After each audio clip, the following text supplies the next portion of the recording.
사도 따라잡기 오늘 네 번째 시간입니다. 오늘은 제자가 된다는 것은 이라는 제목으로 말씀을 나눕니다. 자, 여기 종이가 이렇게 한 장 있잖아요. 이 종이. 이 종이는 뭘로 만들었나요? 나무로 만들었어요. 나무를 잘게 썰어가지고 막 가루를 내가지고 그것을 물에 풀어가지고 막 삶기도 하고 짓이겨가지고 이렇게 죽처럼 만들어가지고 그걸로 이제 종이를 만들어내는 거예요. 종이를. 그러면 이 나무가 이렇게 종이로 바뀔 때 모양만 바뀌었습니까? 아니면 나무의 성질까지 바뀌었나요? 나무의 성질까지 완전히 바뀌었어요. 모양만 바뀐 것이 아니라 성질도. 그래서 나무의 그 특성 자체가 완전히 다 사라져버린 거죠. 사라져버린 거. 여러분이 앉아있는 그 의자는 나무의 성질이 그대로 있나요? 없나요? 나무가 의자로 바뀌었지만 성질은 그대로 있고 모양만 바뀐 거예요. 이렇게 어떤 물체, 어떤 사물이, 어떤 물건이 다른 형태로 변할 때는 두 가지 종류가 있다고 그랬잖아요. 하나는 물리적 변화, 모양만 바꾼 거라. 어떤 성질은 그대로 있고 속성, 그것은 그대로 있는데 모양만 바뀌어가는 거예요. 모양만. 그런데 또 어떤 것은 모양만 바뀌는 것이 아니라 그 성질까지 완전히 다 바뀌는 거죠. 예를 들면 포도주가 되는 것, 쌀이 막걸리가 되는 것 같은 것입니다. 이런 것을 화학적 변화라 이렇게 말해요. 그러니까 물리적 변화가 있고 화학적 변화가 있고. 예수 믿는 사람들, 그리스도인들도 그 변화에 따라서 두 종류의 사람이 있어요. 하나는 모양만 바뀐 그리스도인이 있고 하나는 성질까지 완전히 바뀐 그리스도인이 있어요. 옛날에는 교회를 다니지 않았어요. 그런데 교회를 다녀요. 옛날에는 성경책을 붙들고 살지 않았어요. 그런데 성경책을 붙들고 살아요. 옛날에는 기도도 하지 않았고 예배도 잘 드리지 않았습니다. 그런데 예배도 잘 드리고 열심히 기도도 합니다. 겉모양은 똑같이 그리스도인인 것 같은데 그런데 자기의 성품은 그대로예요. 성질은 그대로. 옛날 예수 믿기 전에 가졌던 그 욕망과 욕심을 그대로 가지고 있어요. 그래서 자기 삶의 방향이 늘 그것을 향하고 있는 거죠. 성질은 그대로 변하지 않았어요. 이 땅에 사는 목적이 변하지 않은 거예요. 이 땅을 사는 삶의 방향이 바뀌지 않은 거예요. 연약하고 무지하고 시기하고 질투하고 더럽고 추악하고 습관도 그대로고 게으르고 나태하고 불성실하고 예수를 믿는다는 것이 단지 예배를 드리고 교회를 다니고 기도하는 모습만 갖춘 거예요. 모습만. 옛날 내 생활에서 교회 다니는 생활 하나 덧붙인 거. 옛날 내 생활에서 성경 읽고 기도하는 하나 습관 하나 덧붙인 것 정도 되는 거죠. 내 삶의 모습의 습관이 통째로 변하여 하나님을 예배하지 않고는 견딜 수 없는 심령이 되어서 예배하는 것이 아니라 그저 색다른 종교적 행위를 하나 더 가지고 있는 것이죠. 이런 그리스도인을 모양만 바뀌었다. 무늬만 그리스도인이다. 이렇게 말을 하는 거예요. 그런데 다른 또 한 종류의 변화가 있어요. 그것은 바로 통째로 변하는 거죠. 쌀 알갱이를 벅벅 갈아서 푹푹 찌고 떡매에 올려놓고 완전히 진 이겨가지고 완전히 다른 성질이 다른 제품을 만들어내듯이 포도 알갱이를 줄줄로 짜가지고 발효를 시켜서 전혀 다른 그런 술을 만들어내듯이 옛 습관, 옛 성품이 완전히 짓이겨지고 자기 욕망과 욕심이 완전히 짓이겨져서 전혀 다른 새로운 삶을 사는 거예요.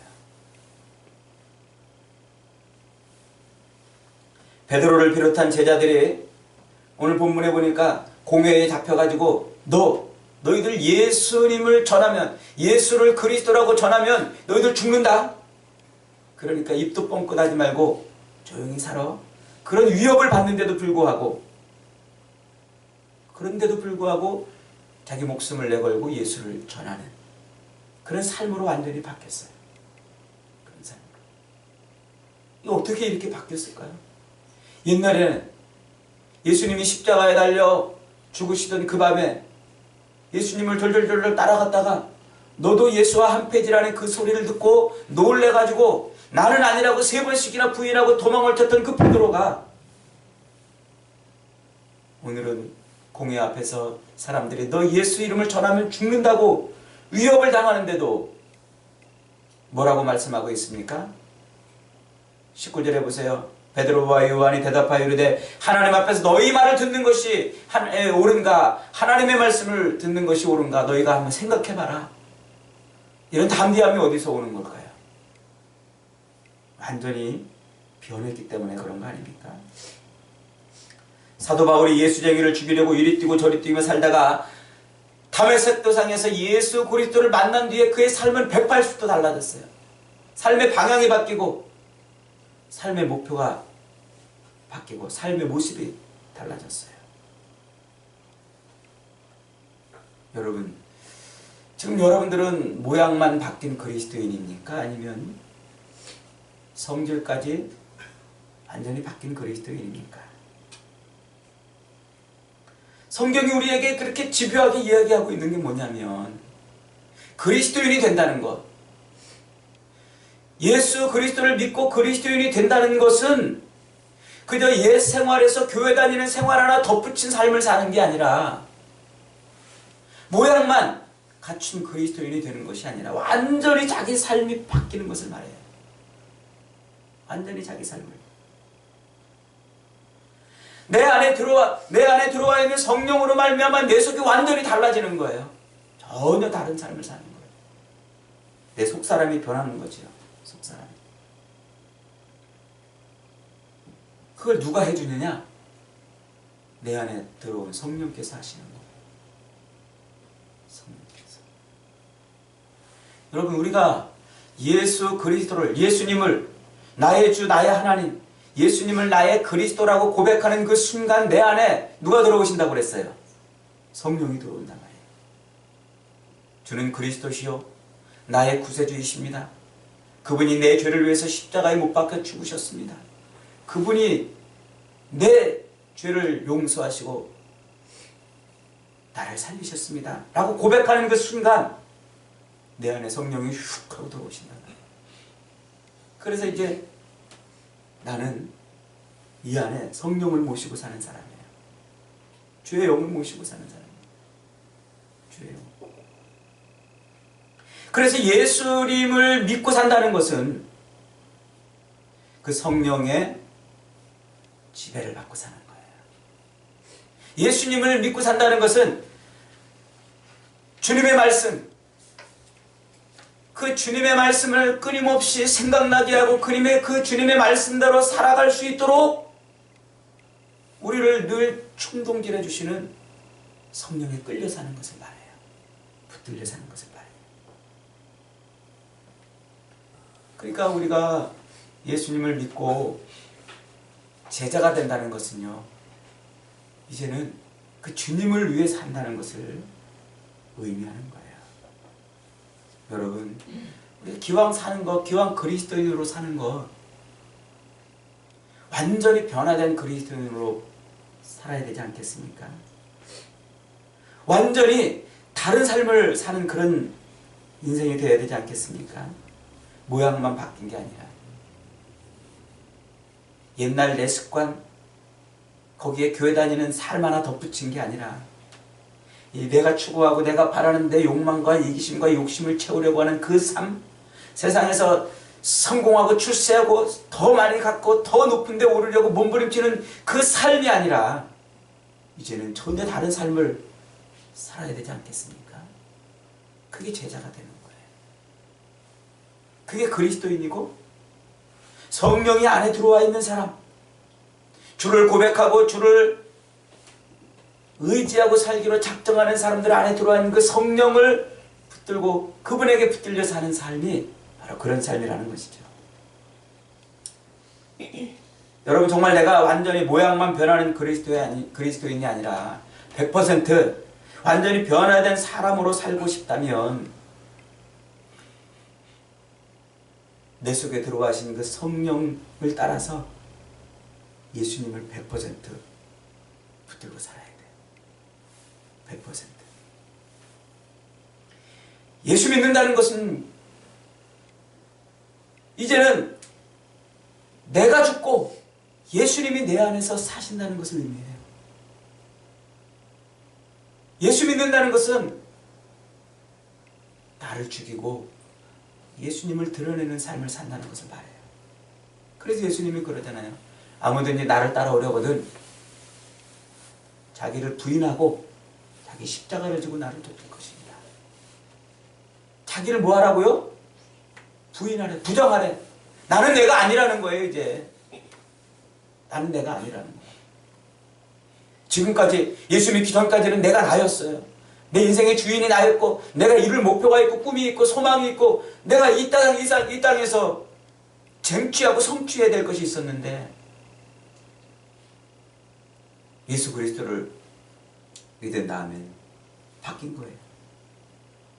삶이 바뀌고 방향이 바뀌고 목표가 바뀐 거예요. 옛날에는 내 마음대로 살았는데 이제는 예수님 마음대로 사는 거예요. 옛날에는 나를 위해 살았는데 이제는 예수님을 위해 삽니다. 예수님이 자기 삶의 주인인 사람, 그런 사람을 성령의 사람이라 그러는 거예요. 그런 사람을 성령의 사람. 예수님을 자기의 삶의 주인으로 모시는 사람을 어떤 사람이라고 부른다고요? 성령의 사람. 왜냐하면 예수 믿는 사람 마음속에 성령께서 들어와 계시기 때문에 그래요. 성령께서는 이제 우리 마음속에 들어오셔서 늘 우리로 주님을 위해 살도록, 주님이 이 땅에서 이루신 것이 무엇인지를 자꾸 드러내며 살게끔 우리를 충동질해 주시는 거예요. 그걸 성령의 지배, 성령의 충만함이라 이렇게 말해요. 그래서 성령의 지배를 받고 사는 사람의 특징이 뭐냐면 자기가 죽는 거예요. 자기 성질이 죽고 자기 야망이 죽고 자기 욕망이 죽는 거예요. 내가 나를 지배하고 내가 나를 위해 사는 것이 아니라 성령이 나를 지배하고 내 안에 계신 예수 그리스도를 위해 살게 만드는 거죠. 우리가 그렇게 사는 것을 성령을 따라 산다고 말을 하고 그리스도인으로 산다고 말을 하고 제자가 된다고 말을 하는 거예요. 우리가 그러면 이 땅에서 정말 성령을 따라 살고 성령에 붙들려 정말 주님이 내 인생의 주인이라고 그렇게 믿고 고백한 대로 살고 있느냐, 그렇지 못하나 하는 것을 우리가 어떻게 알 수 있느냐? 내가 모양만 바뀌었는지 아니면 내가 정말 성질까지 완전히 내 삶의 속성까지 완전히 바뀌었는지 우리가 어떻게 알 수 있느냐? 그게 내 안에 들어와 계신 성령이 맺는 열매를 통해 알 수 있어요. 열매. 제가 여러 번 말씀드렸죠? 성령의 9가지 열매. 이것은 내가 그 성령의 열매를 맺자 그래가지고 무슨 맺으려고 막 몸부림쳐가지고 맺을 수 있는 게 아니에요. 성령의 지배를 받으면 그냥 맺는 거예요.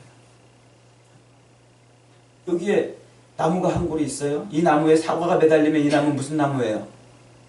사과나무. 포도가 열려있으면 포도나무. 바나나가 열려있으면 바나나 나무고 복숭아가 열려 있으면 복숭아 나무예요. 내 삶에 성령의 열매가 맺혀 있으면 나는 성령의 나무, 성령의 사람인 거예요. 내 삶에 육신의 열매가 그득하게 달려있고 하는 일마다 늘 육신적인 것들만 맺는다. 그러면 내 삶을 지배하고 있는 게 뭐예요? 육신의 소욕이에요. 성령이 아니에요. 그래서 갈라디아서 5장 19절 이하에서 말하잖아요. 육신의 열매는 곧 음행과 더러운 것과 호색과 우상숭배와 술수와 원수 맺는 것과 분쟁과 시기와 분냄과 당짓는 것과 불리함과 이단과 투기와 술취함과 방탕함 같은 것들이다. 그리고 또 거기에 대비해가지고 성령의 9가지 열매를 또 말해요. 사랑과 희락과 화평과 오래 참음과 자비와 양선과 충성과 온유, 절제니.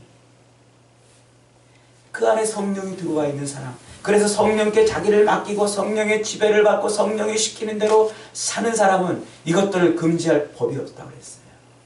그냥 맺는 거예요. 그 열매가 맺어지는 거예요. 그러나 그 성령을 무시하고 멸시하면 아무리 애를 쓰고 몸부림쳐도 성령의 열매를 맺을 수가 없어요. 죄와 타락된 욕망과 정욕을 따라 사는 것이죠. 그래서 이 성령의 열매는 우리가 지금 성령에 붙들려 살고 있는지 그렇지 못한지를 보여주는 판별식인 거예요. 다시 말해서 우리가 지금 모양만 그리스도인인지 아니면 우리의 삶의 속성까지 완전히 바뀐 그리스도인지를 보여주는 판별식이에요. 판별식. 그래서 우리는 이 땅에서 하나님이 원하는 삶을 살 수 있는 길이 열리는 것이죠.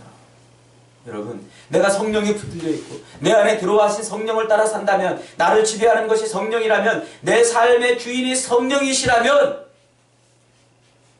우리 삶에는 당연히 성령이 맺는 열매가 있게 돼요.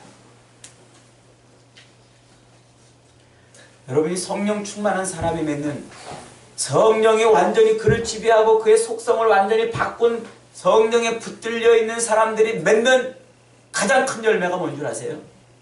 그것이 바로 예수님이에요. 예수 그리스도. 그 안에 성령으로 가득 차 있는 사람은 언제나서나 예수님 생각하게 돼 있어요. 사도행전 1장 8절에 이렇게 말씀하지 않았습니까? 오직 성령이 너희에게 임하시면 너희가 권능을 받고 예루살렘과 온 유대와 사마리아와 땅끝까지 이르러 내 증인이 되리라. 예수님을 증거하는 증인이 되는 거예요. 예수님을 증거하는 증인. 오순절날 제자들이 기도하가 성령의 충만함을 받으니까 그들이 변했어요. 뭐하는 사람들로 변했어요? 예수를 전하는 사람들로 변했어요. 변해도 완전히 변했어요. 모양만 변한 게 아니라 삶의 모든 것이 다 변해버렸어요. 생각도 마음도 행동도 예수를 전하는 것으로 완전히 바뀌어버렸어요. 예수를 전하는 것. 오늘 본문 8절에 뭐라고 증거합니까? 베드로가 성령이 충만하니까 가는 곳마다 만나는 사람들에게마다 자기를 위협하는 사람들 앞에서도 예수는 그리스도라 전할 수 있게 된 거예요. 너희와 모든 이스라엘 백성들은 알라. 너희가 십자가에 못 박고 하나님이 죽은 자 가운데서 살리신 나사렛 예수 그리스도의 이름으로 이 사람이 건강하게 되어 너희 앞에 섰느니라. 다른 이로서는 구원을 받을 수 없나니 천하 인간 중에 구원받을 만한 그 이름을 우리에게 주신 일이 없다. 누구밖에? 예수 그리스도밖에 없다는 거예요. 제자들의 성령이 충만하니까 어떻게 했다고요? 31절에 보세요. 빌길 다음에 모인 곳이 진동하더니 무리가 다 성령이 충만하여 하나님의 말씀을 담대히 전했다. 우리 안에 들어와신 성령께 나를 완전히 맡기고 성령이 사는 대로 사는 삶을 살면 우리는 우리 삶의 열매가 뭐예요? 그리스도를 전하는 거예요. 예수님을 전하는 거예요. 이것이 복음서에 나타난 제자들과 사도행전에 나타난 제자들의 완전히 다른 삶의 모습인 거예요. 성령에 붙들리지 않았던 제자들은 예수님 곁에 살면서도, 예수님을 쫓아다니면서도 늘 먹을 것 걱정하고, 늘 자기 욕망과 욕심을 채우고, 자기가 좀 더 높아지려고 몸부림을 쳤었는데, 성령에 붙들리고 나니까 그가 완전히 변했어요. 그들이 어떻게 변했습니까? 예수를 전하는 인생으로. 성령이 충만하다는 건 뭐냐면 그의 머릿속에, 그의 가슴속에 예수 그리스도가 가득하다는 거예요. 예수 그리스도가 가득하다는 거예요. 그래서 언제나서나 늘 무슨 생각? 예수님 전하는 생각밖에 없어요. 제가 예전에도 한번 말씀드렸죠. 저희 어머니는 뭘로 가득 차신 분이라고요? 저희 어머니는요, 돈으로 가득 차신 분이에요. 돈으로 가득 차. 참, 힘들고 어려운 살림살이 속에서 자식들 키우면서 살려다 보니까 뭐 그러셨겠습니다만은 모든 걸 다 돈으로 환산하는 그런 기가 막힌 능력을 가지고 있어요. 돈으로 충만하지 않으면 그럴 수 없는 것 같아요. 맛있는 음식을 해놓고 우리가 아이고 그거 맛있다고 그러면 열심히 공부해가지고 돈 많이 벌어 그러면 이거 많이 먹을 수 있어. 이렇게 모든 걸 돈으로 환산해낼 수 있는 능력은 늘 언제나서나 돈 생각을 하기 때문에 가능한 거예요. 여러분, 성령으로 충만하다는 건 그거예요. 늘 우리가 언제나서나 항상 예수로 가득한 거예요. 이 모든 것을 예수로 전환해낼 수 있는 그런 능력을 갖는 거예요. 만나는 사람들에게마다, 가는 곳마다 예수님을 전하는 거예요. 예수는 그리스도라 외칠 수 있는 거예요. 언제나서나 예수 생각, 언제나서나 복음 생각. 그것이 성령으로 붙들린 사람들의 특징이에요. 지금 사도행전이 우리에게 집요하게 이야기해 주려는 게 바로 그런 거예요. 제자들은 지금 성령으로 충만했는데 그 성령으로 충만한 삶의 결과가 뭐냐? 언제나서나 예수 생각. 가는 곳마다 예수를 전하는 거예요. 가는 곳마다.